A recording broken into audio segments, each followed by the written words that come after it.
नमस्कार दोस्तों। कहानी शुरू करने से पहले मैं आपको ये बताना चाहती हूँ कि अगर आप मोरल एंड मोटिवेशन कहानी सुनना पसंद करते हैं तो आप मेरे दूसरे चैनल एम्पावर द लाइफ पर आ सकते हैं। आपका वहाँ स्वागत है। द गोल्डन स्टोरीज में आपका स्वागत है। आइए सुनते हैं आज्ञा जी की लिखी कहानी इंदु की बेटी। जब गाड़ी खचाखच लदी होने के कारण मानो कराती हुई स्टेशन से निकली, तब रामलाल ने एक लंबी सांस लेकर अपना ध्यान उस प्राण ले लेने वाली गर्मी, अपने पसीने से तर कपड़ों और साथ बैठे हुए नंगे बदन वाले गवार की शरीर की बू से हटाकर फिर अपने सामने बैठी हुई अपनी पत्नी की ओर लगाया और उसकी पुरानी कुड़िन फिर जाग उठी। रामलाल की शादी हुए 2 बरस हो चले हैं। 2 बरस में शादी का नयापन पुराना हो जाता है। तब गृहस्थी का सुख नएपन के अलावा जो दूसरी चीजें होती हैं उन्हीं पर निर्भर करता है। मातृत्व या पितृत्व की भावना, समान रुचियां, इकट्ठे बिताए हुए दिनों की स्मृतियां, एक दूसरे को पहुंचाए गए सुख कलेश की छाप, नयापन मिट जाने के बाद ये और ऐसी चीजें ही ईंटें होती हैं जिनसे गृहस्थी की भीत खड़ी होती है। और रामलाल के जीवन में ये सब जैसे थे ही नहीं। उसके कोई संतान नहीं थी। जहाँ तक उसके दाम्पत्य जीवन के सुख दुख की उसे याद थी, वहाँ तक उसे यही दिखता था कि उन्होंने एक दूसरे को कुछ दिया है तो कलेश ही दिया है। इससे आगे थोड़ी बहुत मामूली सहूलियत एक दूसरे के लिए पैदा की गई हैं, लेकिन उसका स्थिर दिमाग उन चीज़ों को सुख कहने को तैयार नहीं है। उदाहरणतः वे कमाकर कुछ लाता रहा है और स्त्री रोटी पकाकर देती रही है, कपड़े धोती रही है, झाड़ू लगाती रही है, चक्की भी पीसती रही है। क्या इन चीज़ों का नाम सुख है? क्या उसने शादी इसलिए की थी कि एक मेहरी उसे मिल जाए और वे खुद एक दिन से दूसरे दिन कर ले, और वे खुद एक दिन से दूसरा दिन कर ले कि चकचक में बस जाए और बस? क्या उसने बीए तक पढ़ाई इसलिए की थी कि हर महीने 20 रुपया कमाकर इसके आगे लाकर पटक दिया करे कि ले, इस कबाड़ खाने को संभाल और इस ढाबे को चलता रख। इस गवार को, अनपढ़ बेवकूफ़ औरत के आगे जो चक्की पीसने और झाड़ू लगाने से अधिक कुछ नहीं जानती और यह नहीं समझती कि एक पढ़े लिखे आदमी की भूख 2 वक्त की रोटी के अतिरिक्त कुछ और भी मांगती है। उसकी खींच एकाएक बढ़कर क्रोध बन गई। स्त्री की ओर से आंख उठाकर वे सोचने लगा, इसका ये नाम किसने रखा? इंदु। कैसा अच्छा नाम है। जाने किस बेवकूफ ने ये नाम इसे देकर डुबोया।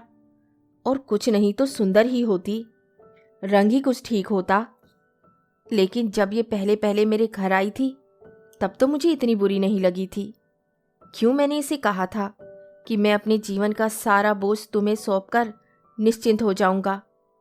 कैसे कह पाया था कि जो जीवन में मुझसे अकेले चलाए नहीं चलता वे तुम्हारा साथ पाकर चल जाएगा? पर मैं तब इसे जानता कब था? मैं तो समझता था कि... रामलाल ने फिर एक तीखी दृष्टि से इंदु की ओर देखा और फौरन आंखें हटा ली। तत्काल ही उसे लगा कि ये अच्छा हुआ कि इंदु ने वे दृष्टि नहीं देखी। उसमें कुछ उस आहिर का सा भाव था जो मंडी से एक हट्टी कट्टी गाय खरीद कर लाए और घर आकर पाए कि वे दूध नहीं देती। तभी गाड़ी की चाल फिर धीमी हो गई। रामलाल अपने पड़ोसी गवार की ओर देखकर सोच ही रहा था कि कौन सी विभत्स गाली हर स्टेशन पर खड़ी हो जाने वाली इस मनुष्य गाड़ी को दे, कि तभी उसकी स्त्री ने बाहर झांक कर कहा, स्टेशन आ गया। रामलाल की कुड़न फिर भभक उठी। भला यह भी कोई कहने की बात है? कौन गधा नहीं जानता कि स्टेशन आ रहा है? अब क्या यह भी सुनना होगा कि गाड़ी रुक गई? गार्ड ने सीटी दी, हरी झंडी हिल रही है, गाड़ी चल पड़ी। लेकिन मैं इस पर क्यों खींचता हूँ? इस बेचारी का दिमाग जहाँ तक जाएगा, अब मैं उससे आशा करूँ कि इस समय वह मेघदूत मुझे सुनाने लग जाए और वह इस आशा को पूरा ना करे तो क्या कसूर है? लेकिन मैंने उसे कभी कुछ कहा है? चुपचाप सब सहता आया हूँ। एक भी कठोर शब्द उसके प्रति मेरे मुंह से निकला हो तो मेरी जबान खींच ले। आखिर पढ़ लिख कर इतना भी तमीज ना आई तो पढ़ा क्या खाक। समझदार का काम है सहना। मैंने उससे प्यार से कभी बात नहीं की, लेकिन जो हृदय में नहीं है उसका ढोंग करना नीचता है। क्रोध को दबाने का मतलब यह थोड़े ही है कि झूठ मूठ का प्यार दिखावा किया जाए। गाड़ी रुक गई। इंदु ने बाहर की ओर देखते देखते कहा, प्यास लगी है। रामलाल को वे स्वर अच्छा नहीं लगा। उसमें जरा भी तो आग्रह नहीं था कि हे मेरे स्वामी, मैं प्यासी हूं, मुझे पानी पिला दो। सीधे शब्दों में नहीं कहा तो खैर, वह वहां तो ध्वनि भी नहीं है। ऐसा कहा है जैसे मैं जता देती हूं कि मैं प्यासी हूं। आगे कोई पानी ला देगा तो मैं पी लूंगी, नहीं तो ऐसे भी काम चल जाएगा। इतनी उत्सुक मैं किसके लिए हूं कि पानी लाने के लिए कह सकूं। फिर भी रामलाल ने लोटा उठाया, बाहर झांका और यह देखकर कि गाड़ी के पिछले सिरे के पास प्लेटफॉर्म पर कुछ लोग धक्कम धक्का कर रहे हैं और एक आध जो जरा अलग है कान में टंगा हुआ जनेऊ उतार रहे हैं। वे उतरकर उधर को चल पड़ा। वे मुझे ही कह देती कि पानी ला दो तो क्या हो जाता। मैं जो कुछ बन पड़ता है उसके लिए करता हूँ। अब अधिक नहीं कमा सकता तो क्या करूँ। गांव में गुंजाइश ही इतनी है। अब शहर में शायद कुछ हो, पर शहर में खर्च भी होगा। मैं खर्च की परवाह ना करके उसे अपने साथ लिए जा रहा हूँ, और होता तो गांव में छोड़ जाता। शहर में अकेला आदमी कहीं भी रह सकता है, पर गृहस्थी लेकर तो, और उसे इतना ख्याल नहीं कि ठीक तरह बात ही करे। बात क्या करे, रोटी पानी पैसा मांग ही ले। क्या निकम्मेपन में भी अभिमान होता है। रामलाल नल के निकट पहुंच गया। गाड़ी ने सीटी दी और चल दी। रामलाल को यह नहीं सुनना पड़ा कि हरी झंडी हिल रही है। गाड़ी चली। इंदु ने कहा भी नहीं। गार्ड की सीटी हो जाने पर भी जब रामलाल नहीं पहुंचा, तब इंदु खिड़की के बाहर झांक कर उत्कंठा से इधर उधर देखने लगी, जिधर वह गया था। गाड़ी चल पड़ी। तब उसकी उत्कंठा घोर व्यग्रता में बदल गई। लेकिन तभी उसने देखा, एक हाथ में लोटा थामे रामलाल दौड़ रहा है। वह अपने डिब्बे तक तो नहीं पहुंच सकेगा, लेकिन पीछे के किसी डिब्बे में शायद बैठ गया। इंदु ने देखा कि रामलाल ने एक डिब्बे के दरवाजे पर आकर हैंडल पकड़ लिया है और उसी के सहारे दौड़ रहा है। लेकिन गाड़ी की गति तेज होने के कारण अभी चढ़ नहीं पाया। कहीं वह रह गए तब। क्षण भर के लिए एक चित्र उसके आगे दौड़ गया। परदेश में वह अकेली, पास पैसा नहीं, और उससे निकट तलब किया जा रहा है, और वह नहीं जानती कि पति को कैसे सूचित करे कि वह कहाँ है। लेकिन क्षण भर में ही इस डर का स्थान एक दूसरे डर ने ले लिया। कहीं वे उस तेज चलती हुई गाड़ी पर सवार होने के लिए कूदे, और यह डर उससे नहीं सहा गया। वे जितना बाहर झुक सकती थी झुककर रामलाल को देखने लगी, उसके पैरों की गति को देखने लगी, और उसके मन में यह होने लगा कि क्यों उसने पति से प्यास की बात कही। यदि कुछ देर बैठी रहती तो मर न जाती। एकाएक रामलाल गाड़ी के कुछ निकट आकर कूदा। इंदु जरा और झुकी कि देखे वह सवार हो गया कि नहीं और निश्चिंत हो जाए।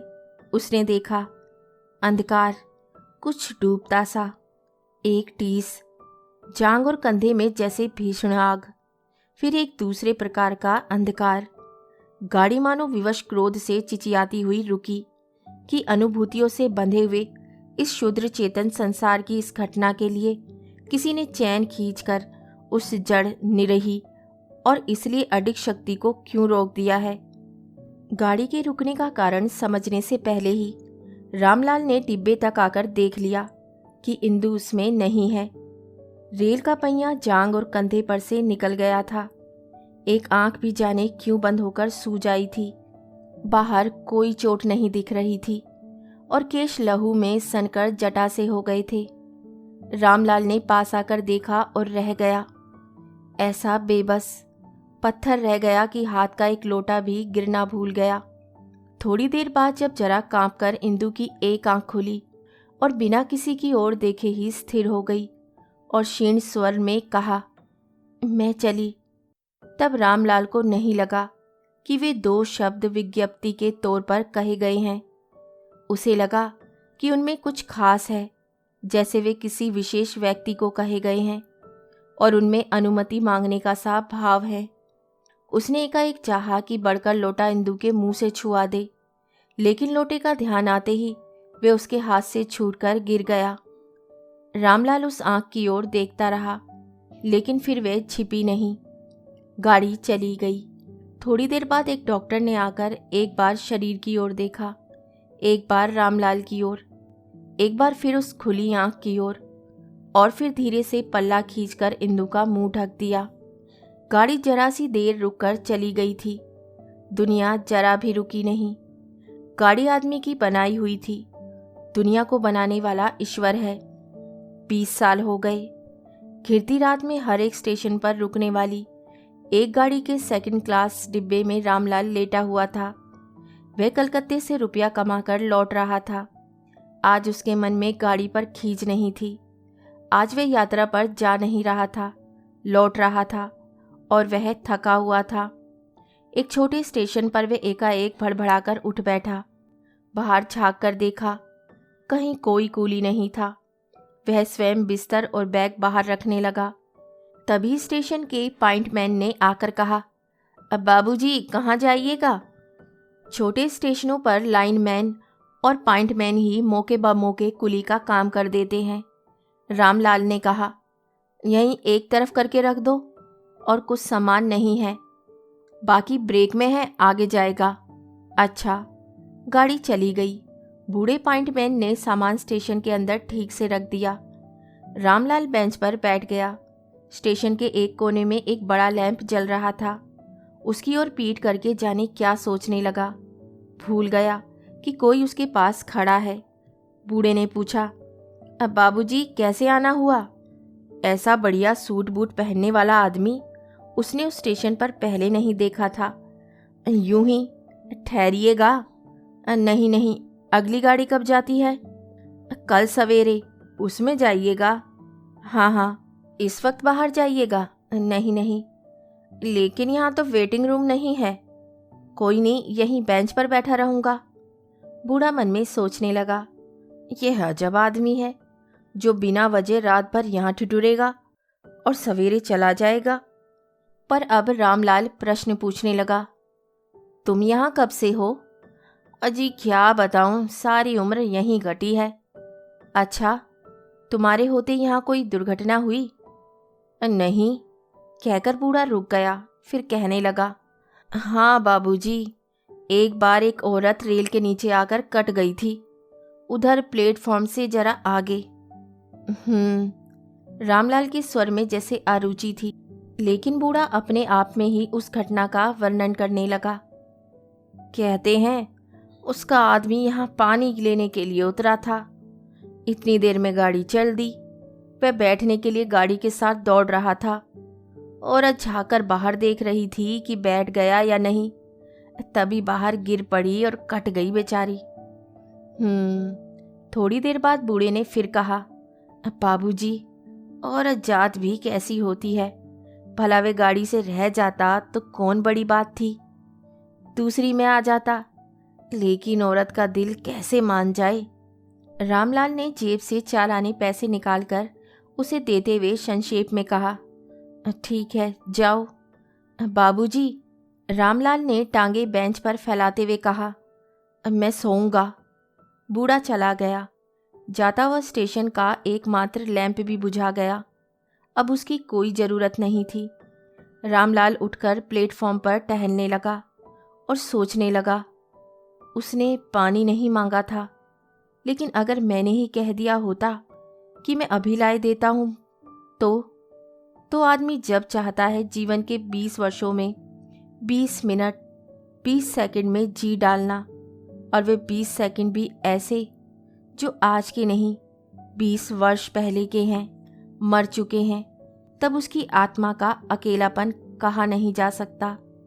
अंधेरे में ही कुछ अनुभव किया जा सकता है। रामलाल स्टेशन का प्लेटफॉर्म पार करके रेल की पटरी के साथ हो लिया। 110 कदम चलकर वह रुका और पटरी की ओर देखने लगा। उसे लगा पटरी के नीचे लकड़ी के स्लीपरों पर जैसे खून के पुराने धब्बे हैं। वह पटरी के पास ही बैठ गया। लेकिन 20 वर्ष में तो स्लीपर कई बार बदले जा चुके थे। ये धब्बे खून के हैं या तेल के? रामलाल ने चारों ओर देखा। वही स्थान है, वही स्थान, आसपास के दृश्य वही हैं।